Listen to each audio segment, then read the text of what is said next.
Bonjour à tous, bonjour à ceux qui font encore l'effort de venir nous écouter. Alors, ne soyez pas surpris si vous voyez un autre décor me concernant.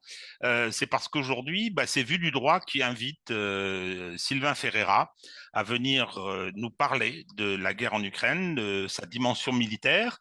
Euh, Nous avions eu dans les commentaires de la vidéo précédente quelques reproches euh, liés au fait qu'il n'avait pas pu poursuivre certains de ces développements. Donc, on s'est dit, tiens, pourquoi on ne ferait pas une synthèse de l'opération spéciale, comme la nomment les Russes, et pour essayer de remettre tout ça en perspective au bout de 6 mois. Ça, c'est la première observation sur le changement de décor. La deuxième est que dans la mesure où effectivement ces vidéos ont un certain succès, je souhaiterais qu'on puisse les améliorer, qu'on puisse faire des progrès sur le plan technique, qu'il puisse y avoir des images, qu'il puisse y avoir des cartes, etc. Tout ça demande du travail, mais surtout quelques moyens. Donc, je solliciterai ceux que ça intéresse pour qu'ils nous rejoignent et pour essayer de mettre en commun les 10 moyens. Voilà. Bon, je me tourne vers Sylvain et je vais lui poser une première question qu'on n'avait pas prévue il y a 48 heures ou 3 jours. C'était, mais très rapidement parce qu'on y reviendra, c'est la question de la fameuse contre-offensive de Kherson, hein, lancée par les Ukrainiens. Qu'est-ce qu'on peut en dire aujourd'hui qu'est-ce qu'on peut dire de cette manœuvre opérationnelle? Alors déjà, bonjour à tous. Pour le moment, la première chose qu'on peut observer, c'est que les gains territoriaux de cette opération sont à la mesure, semble-t-il, des moyens qui ont été engagés, c'est-à-dire relativement limités, hein. Alors certes, pour l'armée ukrainienne, il semblerait que ce soit un effort important, peut-être même très important, qui a été engagé. Mais en tout cas, les résultats, après un peu plus de 24 heures, restent limités. Hein, je pense que vraisemblablement, les Russes s'attendaient à cette opération maintes fois annoncée, que comme on le fait traditionnellement au niveau militaire, les lignes de contact, les premières lignes avaient été vidées de la grande majorité des défenseurs pour qu'ils ne soient pas soumis à un bombardement d'artillerie qui a eu lieu donc dans la nuit d'avant-hier, et qu'effectivement, donc, les Ukrainiens ont pu avancer sur ce nouveau no man's land, conquérir quelques villages, mais ensuite ils sont tombés sur des tirs d'artillerie russe qui les ont ciblés une fois sortis de leur propre retranchement. Et donc aujourd'hui, on a plutôt l'impression que c'est une offensive qui a coûté très cher par rapport à des gains qui restent très limités, hein. On parle de 560 morts côté ukrainien, de plusieurs vingtaines de chars, de véhicules blindés. Donc si on a 560 morts, on doit être à peu près 1500 blessés minimum. Bref, ça fait beaucoup de pertes pour pas grand-chose en termes de gains territoriaux. Par contre, comme d'habitude, on a un déploiement médiatique de ce côté-ci du monde qui est absolument phénoménal, mais qui déjà ce matin commençait à prendre un petit peu de mesures pour nous dire oui, mais alors bon, voilà, c'est pas, faut être prudent, etc. Enfin, on commençait à entendre beaucoup plus de mesures qu'hier soir, et je pense qu'on va en entendre encore un peu plus, hein, parce que je le rappelle, la majorité des troupes russes qui ont été attaquées hier sont les troupes appartenant aux divisions parachutistes de l'armée russe, que même les experts occidentaux nous vendent depuis le début comme étant la meilleure infanterie dont dispose l'armée russe aujourd'hui. Donc autant dire qu'il n'était pas question pour eux de lâcher du terrain, hein. D'ailleurs, dans les communiqués russes, il semblerait que ce soit surtout sur la partie est du front d'attaque ukrainien que des unités appartenant à la DPR est lâché un petit peu prise, mais encore une fois, avec des gains qui restent très limités. Et puis surtout, très limités non seulement en termes de pénétration dans le dispositif russe, mais aussi en termes d'intérêt stratégique. C'est-à-dire que les villages qui ont été pris n'ont aucun intérêt en soi, hein, puisqu'ils sont perdus au milieu d'une campagne qui est assez plate et donc sans hauteur particulière, hein. On est vraiment dans des champs à perte de vue. Donc les villages sont très isolés, sont très petits, et donc le fait de les avoir perdus pour les Russes ne représente à l'heure qu'il est absolument rien d'important. Parfait. On en reparlera probablement Hmm. dans la vidéo hebdomadaire, hein, parce que là, Oui. c'est un numéro spécial. Ah oui, j'ai oublié de le dire en commençant, c'est un numéro spécial, hein, de notre média, donc qui vient d'arriver. Donc, la vidéo hebdomadaire sera quand même diffusée. Alors, première question, Sylvain. Euh, Pourquoi cette invasion russe du 24 février, cause ancienne? Alors bon, je pense qu'on ne va pas revenir trop longuement là-dessus. Et cause récente, c'est-à-dire la question de savoir est-ce que oui ou non, comme le disent les Russes, l'Ukraine s'apprêtait à lancer une offensive, hein, et que c'est pour la prévenir que peut-être très rapidement, ce qui ne semblait pas être prévu, les Russes sont intervenus. Voilà. Alors, on va effectivement pas revenir plus loin que 2014, hein. En 2014, il y a un coup d'État en Ukraine qui permet de dégager le président légitimement élu du pouvoir, hein, bien qu'effectivement absolument pas recommandable comme personnage en termes de corruption déjà à l'époque, ce qui a permis d'aider à sa mise à l'écart, mais il était pro-russe. Alors, bon, bah, quand il y a un coup d'État contre un pro-russe en Occident, on applaudit, on soutient, hein. On se souvient des scènes de BHL sur les estrades du Maïdan en train d'haranguer la foule dans un anglais qui aurait fait pâlir de douleur Shakespeare. Et donc derrière, on a un problème immédiat qui est le respect par le nouveau gouvernement qui va prendre la suite, hein, avec Poroshenko, le respect, on va dire, des minorités importantes de population russophone dans le sud et dans l'est du pays, auquel on va tout de suite dire qu'on va interdire l'accès aux Russes à l'école, qu'on va assez rapidement assister à des scènes d'humiliation de toute personne qui veut utiliser le russe publiquement dans certaines villes ou ce genre de choses. Et puis, bien évidemment, une répression, hein, c'est-à-dire que ces gens-là vont vouloir se soulever pour dire non. Hein, ils vont vouloir se soulever pour obtenir une autonomie. Hein, c'est quelque chose que nous, Français, nous connaissons assez bien, puisque nous avons des compatriotes qui réclament aussi ce genre de choses au niveau linguistique, hein, si on pense à la Bretagne ou à la Corse. Hein, et donc, ces gens-là réclament une autonomie, notamment linguistique. Ils veulent absolument pas au départ se séparer de l'entité ukrainienne. Ils veulent continuer d'en faire partie. Ils veulent continuer de peser sur sa politique, hein, parce que Poroshenko, lui, si c'est l'homme de l'ouest de l'Ukraine, son prédécesseur, lui, c'était l'homme de l'Est de l'Ukraine russophone, hein, qui votait majoritairement en sa faveur. Et donc, le problème pour Poroshenko, c'était de mettre ces gens à l'écart. Alors, le problème de la langue a été un prétexte pour que plus jamais il ne puisse peser dans la politique interne de l'Ukraine, hein, en ramenant des majorités, peut-être même seulement relatives, qui soient pro-russes à la tête du pays. Bien évidemment, les États-Unis, l'OTAN et si on écoute Madame Nuland, peut-être un peu l'Union européenne ont voulu soutenir ce mouvement-là. Hein, si on écoute Gabriel Attal, on a compris tout de suite que la France avait participé à l'armement des forces ukrainiennes pour opérer la contre-attaque, hein, contre ces régions autonomistes. Oui, parce Alors que que Sylvain, c'est déclenché alors, après ce coup d'État, après ces mesures qui ont été prises, après le refus de ces populations de l'Est ukrainien, il y a eu une guerre civile qui s'est déclenchée, une guerre civile dont on a très peu parlé ah en oui, Occident. oui, c'est-à-dire que le paroxysme de cet affrontement politique au départ a basculé assez vite, hein, au printemps 2014, à la fin du printemps 2014, dans un affrontement armé, hein, au cours duquel, il faut le rappeler, parce que ça c'est pareil, on nous a bien gentiment mis ça sous le tapis, hein, des unités entières de l'armée ukrainienne sont passées du côté de ce qu'on va appeler ensuite les séparatistes, hein, parce qu'ils ont vu leur population, hein, donc, dont ils étaient issus dans le Donbass, se faire menacer par le gouvernement central de Kiev. Et donc, les premières opérations militaires de cette guerre civile vont avoir lieu entre soldats ukrainiens, simplement les uns prenant le parti de leur population dans le Donbass, et puis les autres venant de l'Ouest. Hein. C'est là qu'apparaît pour la première fois devant les caméras les gens du bataillon Azov à l'époque, hein, qui vont reconquérir notamment Mariupol, hein, parce que ça aussi, on nous l'a bien caché pendant la bataille de Mariupol, ou en tout cas, on l'a bien laissé sous silence.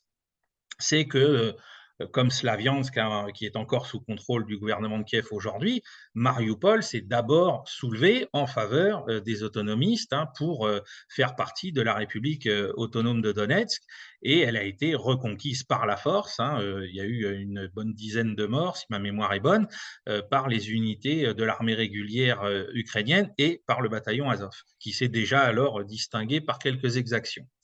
Voilà où tout a commencé. Et puis ensuite, ce qui s'est passé, contrairement à ce qu'on nous a raconté pendant toute la deuxième partie de l'année 2014, c'est que les autonomistes ont donc devenu séparatistes de facto parce que ne pouvant pas accepter de rester dans cette situation, se sont battus avec férocité contre leurs agresseurs, hein. Ils ne se sont pas laissés faire, hein. On a vu aussi les populations être tout de suite prises à partie par l'armée ukrainienne, hein, avec des bombardements de l'aviation de Kiev sur les populations civiles. Bien sûr, tout ça était complètement absent des canaux d'information occidentaux. Et puis, il a fallu convaincre les Russes, hein, parce que ça aussi, c'est un jeu qu'on oublie très souvent, c'est que les autonomistes ont tout de suite appelé au secours la Russie, mais la Russie et Vladimir Poutine, de manière très prudente, ne leur ont pas donné tout de suite ce qu'ils attendaient, et surtout pas une intervention militaire directe de la part de Moscou, hein. On a d'abord eu des aides humanitaires, ensuite probablement des unités des forces spéciales sont venues encadrer les miliciens, comme on les appelle, de ces deux républiques, hein, même si pour certains, on avait donc des soldats de profession. Et puis, il a fallu attendre 2015 pour que la Russie, de manière un petit peu plus importante, au niveau logistique, hein, notamment, et puis ensuite au niveau des soutiens comme l'artillerie, vienne épauler ces républiques, hein, pour définitivement figer la ligne de front jusqu'en 2022, date à laquelle, là, on a basculé dans autre chose, hein. Alors, je voudrais, avant de venir sur effectivement la façon dont la crise se noue, euh, dire et rappeler que la France et François Hollande, l'Allemagne avec Angela Merkel, ont essayé de trouver des solutions. Et justement, c'est ce qui a permis de faire patienter les Russes. Hein, parce qu'aujourd'hui, il y a pas mal de gens en Russie, c'est beaucoup moins homogène qu'on peut le penser, même si Vladimir Poutine est très soutenu, c'est qu'on lui reproche d'avoir trop attendu. Et donc, il y a les accords de Minsk, qui sont des accords où la Russie n'est pas partie, n'est pas signataire, mais des accords qui sont entre les républiques autonomistes et l'Ukraine, avec tout un tas de mesures qui sont prévues, avec des garanties qui sont données par la France, qui sont données par l'Allemagne, avec l'approbation du Conseil de sécurité de l'ONU. Et je veux dire, ceux qui avaient donné leur parole, la France et l'Allemagne, ont été incapables d'imposer ces accords à la partie ukrainienne, à la partie kievienne, comme disent certains, alors même que, je veux dire, on apprend aujourd'hui que Poroshenko dit on n'a jamais eu l'intention de les appliquer, et on apprend par des vidéos, par des indiscrétions, par des révélations, que les Ukrainiens avaient décidé, et y compris Zelensky en tête. Il y a une vidéo au cours d'un repas où il est avec ses amis oligarques, et il dit on va reconquérir militairement la Crimée. Donc, cette défaillance de la France et de l'Allemagne, défaillance qui a été assez loin, hein, puisqu'on s'est aperçu lorsque, contre tous les usages diplomatiques, Emmanuel Macron a jugé intelligent de diffuser sa conversation avec Vladimir Poutine sur ce sujet, on s'est aperçu qu'il n'avait pas lu les accords. Il ne savait pas ce qu'ils contenaient, ce qui est quand même assez fabuleux. Donc arrive la crise de 2021, où les Russes disent il y a des lignes rouges maintenant. La sécurité collective, on veut des écrits, on veut. Et là, bon, c'est l'automne 2021. Donc, la situation s'est pourrie au fur et à mesure. Qu'en est-il de cette accusation selon laquelle les Ukrainiens avaient l'intention de lancer une offensive contre le Donbass? Alors, comme l'a révélé Jacques Beau dans son premier livre sur Vladimir Poutine, qui est paru au début de l'année, effectivement, à partir de la mi-février, on a, de la part de l'armée ukrainienne, hein, une intensification des bombardements contre les populations civiles, notamment de la République de Donetsk, hein, autour de la ville de Donetsk. Parce que ça n'avait Et jamais cessé, en fait. C'était perlé hein, depuis 2015.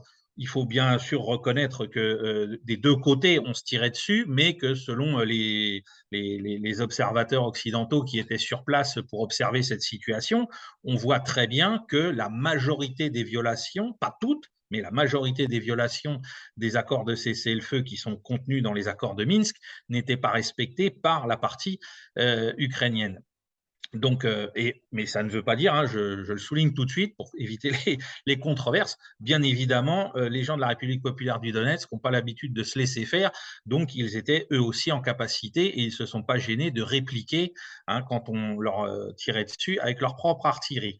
Voilà, donc là on a cette intensification qui est remarquée, y compris par les observateurs occidentaux qui sont encore sur place, hein, mi-février, et on voit que un tel niveau d'accélération et d'augmentation des tirs d'artillerie ne peut pas être juste comme ça en l'air. Hein, on voit en même temps les Russes, avec leur système d'observation, une concentration de moyens d'infanterie, de chars, de véhicules blindés dans ce secteur-là. Et donc, tous les ingrédients sont réunis pour se dire qu'à un moment ou un autre, l'armée ukrainienne va passer à l'attaque pour régler, hein, comme l'avait donc annoncé Zelensky, à la fois le problème du Donbass et celui de la Crimée. Hein. Il y a eu des doutes pendant un moment courant mars sur le fait que les Russes auraient trouvé des documents, on n'a pas eu de confirmation depuis, mais sur le fait que cette opération aurait pu être combinée avec une opération en Crimée. Pas de confirmation, mais il y a eu cette hypothèse qui a été soulevée un temps au mois de mars.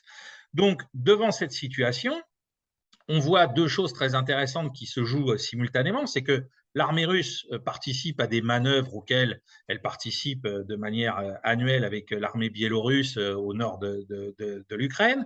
On nous apprend que ces manœuvres donc n'ont rien d'exceptionnel, sinon leur nombre, mais là encore, rien qui ne puisse laisser entendre qu'une invasion va avoir lieu à l'issue de ces manœuvres. Des experts occidentaux comme Michel Goya nous expliquent qu'un des facteurs qui nous permet de déceler qu'il n'y a pas d'offensive en cours potentielle, c'est qu'il n'y a pas d'hôpitaux de campagne qui sont installés par les unités en manœuvre. Or, si vous montez une offensive dans la foulée et que vous n'avez pas d'hôpitaux de campagne derrière vous, c'est complètement suicidaire. C'est-à-dire que vos blessés ne seront pas accueillis dans de bonnes conditions, etc. Et en même temps, on a les Américains qui disent à toute l'Europe et à tout l'Occident, les Russes vont attaquer, les Russes vont attaquer, les Russes vont attaquer. Ils nous donnent même presque des dates. Hein. On se souvient des jeux qu'il y a au niveau diplomatique et télévisuel avec Madame Zakharova qui leur dit bon, bah, peut-être que maintenant je peux partir en vacances parce que c'est vous qui me donnerez la date de l'invasion. Et en fait, ce qu'on voit, c'est que Washington, à travers ses conseillers et à travers l'OTAN, sait très bien ce que l'opération qu'on appelle une solution à la croate pour régler le problème du Donbass risque de provoquer.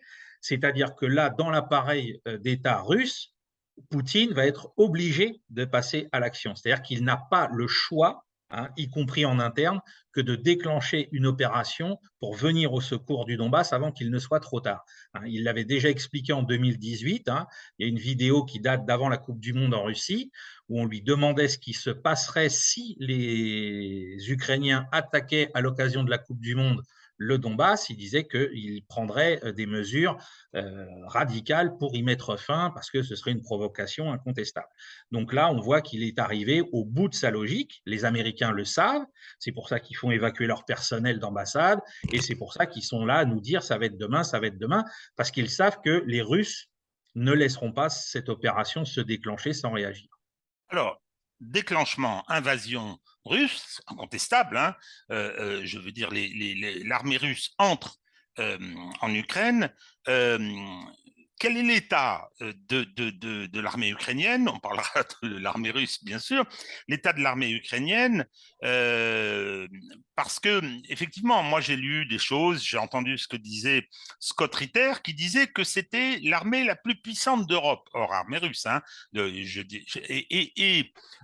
en disant qu'aucune des armées de l'OTAN, hein, l'armée française et ses 8 jours de munitions, l'armée britannique et ses 48 heures de munitions, n'étaient en capacité d'affronter l'armée ukrainienne. Moi, je ne sais pas, hein, je n'ai pas les compétences, mais quel était effectivement l'état de cette armée? y avait-il eu un travail important qui avait été fait dans le Donbass, pour fortifier le Donbass, pour faire une espèce de ligne Maginot? Je l'ai entendu depuis. Hein. Et alors, quid du rôle des bataillons dits néo-nazis. Parce que sur la question du néonazisme en Ukraine, bon, moi, c'est une question qui me touche beaucoup. Le déni de cette réalité avec le culte à Bandera, le culte à Petliura, le culte à Shushkevich, c'est-à-dire qui étaient des collaborateurs nazis qui ont participé à la Shoah, bon sang de bonsoir, hein, et dont on voit les statues partout, et on nous dit mais non, ils n'ont pas eu de résultats significatifs aux élections, ils faisaient 20%, ils les ont plus eu. Bon, moi j'ai eu le sentiment que ils avaient une place particulière dans l'appareil d'État, hein, et justement, c'est-à-dire que le pouvoir, c'est pas nécessairement d'avoir tant ou tant de députés à la Rada, hein, mais d'avoir effectivement des postes stratégiques, d'être intégrés à cette armée. Qu'est-ce qu'on peut dire justement de ce rôle de ces bataillons, qui sont des bataillons de fanatiques? Il faut voir les retraites au flambeau, etc. Ça, c'est ni discutable ni négociable. Hein. Qu'est-ce qu'on peut dire de l'organisation de l'armée ukrainienne et de la place de ces bataillons? Alors, il y a 2 choses. La première chose, c'est qu'effectivement, à partir de 2014 et des défections qui ont eu lieu de la part des Ukrainiens de l'Est, hein, du Donbass et même de Crimée, hein, qui ont préféré, rallier, l'armée russe ou les forces séparatistes. Le pouvoir central à Kiev s'en est alarmé, hein, parce que bien évidemment, ça fait un peu tâche. Et donc, on sait qu'il y a d'autres régions qui sont russophones, hein, autour de Kharkov, etc. Et donc, on s'est alarmé à Kiev de l'idée qu'en cas de nouveau conflit avec les Russes, ces unités en provenance de ces régions, elles aussi, basculent dans le camp de l'adversaire. Hein. Donc là, c'est un risque très grave. Donc, pour pallier ce problème, on a opéré 2 choses. D'une part, alors, au niveau doctrinal, hein, l'armée ukrainienne a été passée lentement mais sûrement aux standards de l'OTAN, formée par des Américains, des Anglais, des Canadiens, des Français, etc., pendant 8 ans, armée bien évidemment au niveau individuel de tout le matériel dernier cri de l'OTAN. Hein. Alors par contre, pour les matériels lourds et pour l'aviation, on est resté sur les standards hérités de l'Union soviétique. Et puis, pour tenir ces unités, pour garantir leur combativité, garantir leur volonté de se battre demain contre la Russie, on a introduit déjà une chasse à tous ceux qui tenaient des propos dissidents. Hein, déjà, donc on a opéré une épuration de cette armée de tous ces éléments qui pourraient manifester le fait d'être pro-russe, histoire de faire peur à tous les autres et de les mettre en coupe réglée avec les opinions du régime de Kiev. Et à côté de ça, effectivement, le pouvoir des partis d'extrême droite néo-nazis ukrainiens a diminué sur le plan politique au niveau de la Rada, mais par contre, on a observé une transition des bataillons Azov et de la mouvance Azov qui représente quand même près de 17 000 personnes, hein, selon les estimations américaines, hein, au moment où se déclenche le conflit, à l'intérieur de l'ensemble des unités qui vont être engagées dans le Donbass contre les séparatistes. C'est-à-dire qu'ils vont servir de cadre pour bien faire comprendre à toutes les unités ukrainiennes de conscrits, hein, qui viennent se battre dans le Donbass quels sont les enjeux, comment on doit faire la guerre et pourquoi. Alors, ça ne veut pas dire que tous les Ukrainiens qui portent l'uniforme deviennent des néo-nazis, pas du tout. Mais ça veut dire qu'on est dans une atmosphère où c'est les idées de ces gens-là qui dominent au point qu'on va transformer ce bataillon Azov en régiment Azov et que ceux qui sont à la tête de cette structure, de cette nébuleuse, vont être placés dans la garde nationale ukrainienne. Garde nationale qui est censée donc aujourd'hui faire le gros des effectifs qui se battent encore pour l'Ukraine, hein, puisque le corps de Alors, bataille initial a été ce presque que, ce détruit. que, ce que tu décris, il y a des précédents. Il y a le précédent Armée rouge, avec ce paradoxe, c'est qu'à partir de Stalingrad, à partir de 1942, le double circuit, c'est-à-dire les officiers et les commissaires politiques, est supprimé. En revanche, du côté nazi, c'est le contraire. C'est ça, c'est ça. C'est-à-dire que les 2 grands systèmes totalitaires staliniens et hitlériens au XXe siècle au cours de la Seconde Guerre mondiale ou opéré de la même manière, et que là on voit que l'armée ukrainienne a choisi cette option-là. Hein. J'entendais encore Jacques Baul l'expliquer hier au sujet de Mariupol. On voit le rôle qu'ont joué les éléments néo-nazis dans la volonté de résister à outrance pendant quasiment plus d'un mois après la reddition honorable des fusiliers marins ukrainiens qui n'avaient pas à rougir de ce qu'ils avaient fait, mais qui étaient arrivés au bout de leur pouvoir de combattre. Alors, première phase de l'intervention russe, justement, à propos de cette armée ukrainienne au sein de laquelle il y avait peut-être des cadres qui flottaient. Hein. Il y a peut-être, on dit beaucoup qu'il y aurait une surestimation de la part des services de renseignement russes sur ces possibilités, ce qui expliquerait pourquoi il y a eu un train de limogeage dans les services de renseignement militaire, je crois. Enfin bon, je ne connais pas les détails. Hein. Toujours est-il que l'offensive commence et il y a une surprise parce que moi, le premier, je m'attendais non pas à un effondrement, mais parce que je ne connaissais pas, je ne savais pas dans quel état était l'armée ukrainienne. Hein. Les choses se passent, y compris avec les vidéos, etc., se passent d'une façon particulière.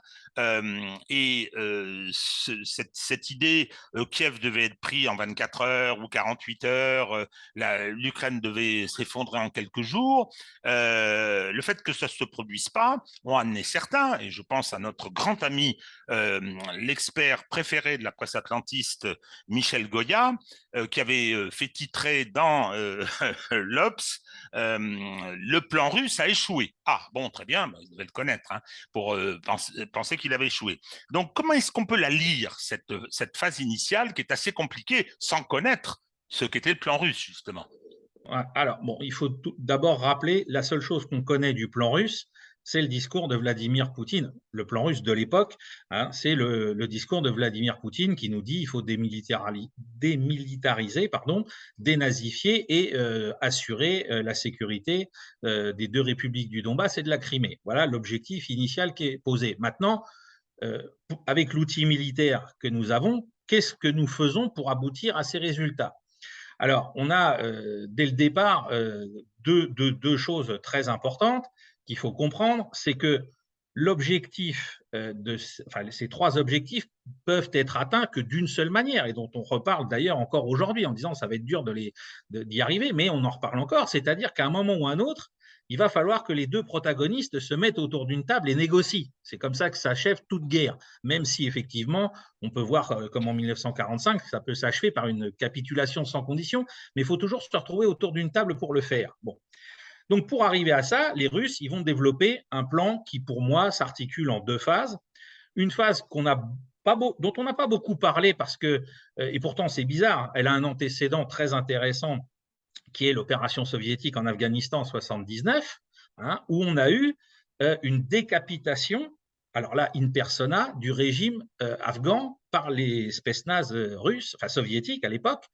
Il y a eu l'opération Storm 333 couplée avec l'opération Baïkal 79, où tout le gouvernement afghan a été neutralisé physiquement pour certains par les forces spéciales russes avant même l'invasion du pays, avant même l'arrivée des troupes régulières de l'armée rouge. Et je pense que là, c'est le général Allard qui a parlé de ça en juin dernier. Je pense qu'il y a eu cette tentative, c'est notamment ce qui expliquerait le déploiement très important des parachutistes sur l'aéroport de Gostomel, avec cet assaut héliporté de grande envergure, et la volonté, alors pas d'assassiner Zelensky, mais de le contraindre tout simplement à négocier dans les meilleures conditions pour obtenir cette démilitarisation, cette dénazification et la sécurité pour le Donbass et la Crimée. Est-ce que cet élément a échoué militairement? Oui. Zelensky n'a pas terminé avec ses acolytes entre des parachutistes ou des spetsnaz russes pour signer quoi que ce soit. De l'autre côté, on a déclenché donc une invasion sur plusieurs fronts. On voit tout de suite quelque chose qui est extrêmement simple, c'est qu'on a 54 bataillons, enfin 54 groupements tactiques bataillonnaires qui sont déployés face aux régions les plus favorables russophones, donc Kherson, Zaporozhye, et puis au nord Kharkov, et puis bien évidemment le Donbass. Et puis on n'a que une trentaine de groupements tactiques bataillonnaires qui sont destinés à attaquer le secteur de Kiev. Alors, si Kiev est l'objectif à prendre, ou les Russes sont devenus complètement nuls, mais ça, il faut arrêter avec cette fable, ou alors c'est que Kiev n'est pas la cible prioritaire des forces terrestres russes au cours de cette opération. Ils doivent être là comme un appoint à l'opération spéciale menée contre le gouvernement et contre Zelensky, mais à rien d'autre. À la fin de la première semaine, que se passe-t-il? On nous dit, ah bah oui, tiens, les Ukrainiens résistent, leur armée s'est pas effondrée, les Russes ont encaissé quelques pertes, ils ralentissent, ils piétinent, mais s'ouvrent des négociations à la demande de la partie ukrainienne. Et donc, on a l'objectif de l'opération spéciale, c'est d'amener les Ukrainiens à table de négociation. Eh bien, on peut dire qu'au bout d'une semaine, c'est déjà une première victoire pour les Russes, hein, parce que la guerre, c'est de la politique, donc c'est une victoire politique. Et là, il va se produire quelque chose qui est extrêmement grave et qui a été longtemps et qui demeure longuement encore passé sous silence, c'est que ces négociations vont durer pendant plusieurs jours. On va aboutir vraisemblablement à quelque chose qui est très proche de l'accord. Et au bout de ces négociations, on a l'un des principaux négociateurs ukrainiens, Denis Kyriev, qui est ni plus ni moins liquidé par le SBU, les services spéciaux ukrainiens, parce que jugé trop mou, trop pro-russe. Donc, venir nous dire que l'opération russe initiale a échoué, non, elle a amené les Ukrainiens à la négociation sur les bases de ce que réclamaient les Russes. On est presque arrivé à un accord, mais au dernier moment, des forces à l'intérieur du système étatique ukrainien et extérieur, vraisemblablement les Britanniques, hein, qui Voilà, sont les plus notre grands. ami, notre ami Bojo, Voilà, les Britanniques qui sont les plus acharnés depuis et le qui début du continue conflit d'ailleurs. et qui continuent. Hein, on sait l'inimitié qui règne entre la Grande-Bretagne et la Russie, quel que soit son régime politique depuis 1815. Il n'est pas étonnant de les voir à nouveau à la manœuvre aujourd'hui, et donc d'imaginer à quel point, dans cette opération, ils ont dû jouer un rôle absolument crucial. On l'a revu d'ailleurs quand le train a emmené Scholz, Macron et puis le Premier ministre Draghi, ou le je crois. président. Oui, Draghi, puis le Premier ministre roumain ou le président roumain à Kiev. Hein, on a vu dès le lendemain Boris Johnson débarquer à Kiev pour, entre guillemets, refaire tout ce que les 4 précédents avaient fait la veille. Hein, donc on voit bien l'importance que jouent les Britanniques dans cette histoire. Donc pour moi, l'opération russe avait obtenu gain de cause en amenant les Ukrainiens à la table de négociation au bout d'une grosse semaine, les avait convaincus de la nécessité de signer quelque chose qui aurait, je pense, ressemblé à peu de choses près aux accords de Minsk II, et finalement, en envoyant un signal terrifiant qui est quand même l'assassinat d'un diplomate, hein, c'est quand même pas quelque chose qu'on voit tous les jours, hein, on a envoyé un message pour dire, bon, bah, la négociation, finalement, on n'en veut pas. Ce qu'on veut, c'est les théories les plus fumeuses de la famille Kagan, hein, c'est-à-dire créer un nouvel Afghanistan pour l'armée russe, etc., et se servir de la population ukrainienne comme d'un proxy pas cher et qu'on peut laisser mourir à merci. Voilà. Alors, je voudrais, avant de passer euh, sur la conquête du Sud, je veux dire conclure sur cette comment dire cette idée. Est-ce que parce que qu'est-ce qu'on n'a pas entendu, hein, la débandade, et puis bon, le plan russe a échoué. C'est effectivement moi, ce que j'ai retenu des analyses de Sylvain Ferreira, c'était qu'il revenait, et il a raison, à la notion d'art opératif, c'est-à-dire la guerre, c'est la politique continuée par d'autres moyens. Ça, c'est pas les Russes ni les Soviétiques, c'est Clausewitz, hein, et que quel était donc l'objectif politique identifiable à ce moment-là, à ce moment-là de la guerre, et donc ça permet d'imaginer ce que pouvait être ou ce que devait être le plan russe. Bien, donc cet objectif n'est pas atteint. Hein, alors après, il va se passer des choses avec le retrait de l'environnement de Kiev. Il va se passer d'autres choses, alors et qui seront peut-être habillées, c'est peut-être de la propagande, en disant que c'était pour fixer. Hein, et les chiffres que tu as donnés tout à l'heure concernant les forces engagées face au Donbass et autour de Kiev, et effectivement nourrit cette vision des choses. Hein. Toujours est-il que euh, le, le, le, euh, la phrase le plan russe a échoué, on ne peut pas la tenir. On ne peut pas Ah la non, tenir. non, D'abord, non. j'insiste parce qu'on ne connaît pas le plan russe, sauf peut-être Michel Goya. Hein, et que aujourd'hui, quand on voit ce qui s'est déployé par ailleurs, ce qui a été obtenu par ailleurs, sur la base d'objectifs politiques très différents, on va en reparler, d'objectifs politiques très différents, qui sont cet affrontement géostratégique planétaire qui est en train de se dérouler. Ce n'est pas une guerre chaude sur l'ensemble de la planète, mais on voit bien que l'opération spéciale russe s'inscrit là-dedans. Et d'ailleurs, je me demande si la position, cette analyse n'a pas évolué. Hein. Quand on écoute Poutine au début et quand on l'écoute maintenant, c'est pas le même discours. Hein. Il tient compte de l'évolution du rapport de force qui lui est, qu'on le veuille ou non, qui lui est favorable. Voilà. Donc on va passer à la conquête du Sud et à la bataille de Mariupol sur laquelle Sylvain a probablement pas mal de choses à nous dire.